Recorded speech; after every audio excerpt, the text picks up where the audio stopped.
Good. It's been a long time coming, 12 years. A day I thought maybe might never come. The prosecution put together a real good case. It's a big relief for my family, and it's time to pick up the pieces and move on. Does it feel almost surreal having had this be a portion of your life, maybe big? The whole, it still feels surreal. I was saying that coming here today, that the whole process that we're put in, you can't imagine it. You can't imagine it. Still a difficult day, Ed? Yeah, and that couple of hours the jury was out, you know, I really thought that Christy did a good job, but you know, when you've had negative things happen to you in the past, it's hard not to sneak that little guy in there and, you know, whisper in your ear that maybe it might not turn out the way you want. But, I'm sorry. Oh, go ahead. You had a black armband on. Yeah, that's a mourning band. I wanted to wear that for my sister until she's properly laid to rest. So it doesn't come off today, it'll come off when we bury her. So Ed, where do you and the rest of the family, where do you go from here now, knowing, you know, that the jury found him guilty? Well, I think now the healing begins. I don't think that it would be possible under the circumstances we knew, because we always knew she was dead. I mean, I hated for my little niece to have to see that, because it's going to affect the rest of her life, but at least we knew. We weren't wondering for 12 years, did she run off or anything. We knew she was dead. We just never imagined that they would find her. And did you always have a feeling that it was Michael Foster? Oh, I always knew it was Michael Foster. Yep. I had a conversation with my sister. We were in family court, and Mike said something to her, and I said, if you guys are going to fight, you need to go outside. And then I asked her, did he say what I think he said? And he said, you just punched your time card, bitch. And Alicia said, I need to talk to you. So we parked, and my sister was a little wildcat, and she was terrified.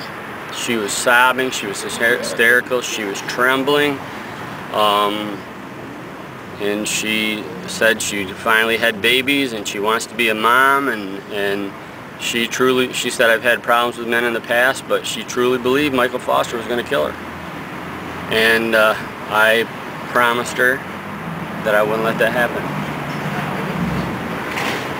So, Ed, how were the last 8 days for all your family members? Well, some of them got to view the trial, and then some of us are locked out.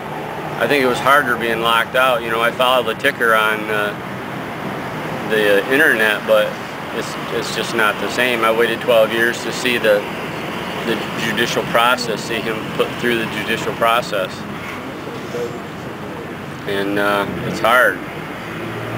I get secondhand reports from my family and stuff like that, but all in all, I know that the evidence that I obtained through the years was worth the cost of me not being able to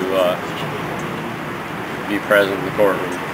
And Ed, a lot of support here by the police department. You know, anything you'd want to say to them?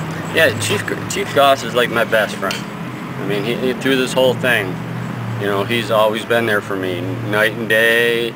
I mean, I had a bad day just the other day over on Ives Street, and he came over and dropped everything and came over. So I have nothing but respect for him. You know, they had a tough case. I mean, we were looking for a needle in a haystack, and we didn't know what haystack to look. You know, who would have thought that he would have dumped her at the very first wooded area he came to? It just didn't make sense, and that's how it slipped through the crack all these years. So do you think it's easier now for your family to move on and start to heal? I think we will. I mean, you'll never be the same. just doesn't happen. But it's the starting point. The start of the healing process for your family? I mean, people talk about closure and stuff like that. I don't know if you ever really get closure. And I don't ever think it gets easier. You get more accustomed to it, but I don't think it gets easier. It's been 12 years. It's not any easier for me today than it was 12 years ago. Anything else you want to add for us, Ed, about what you're thinking?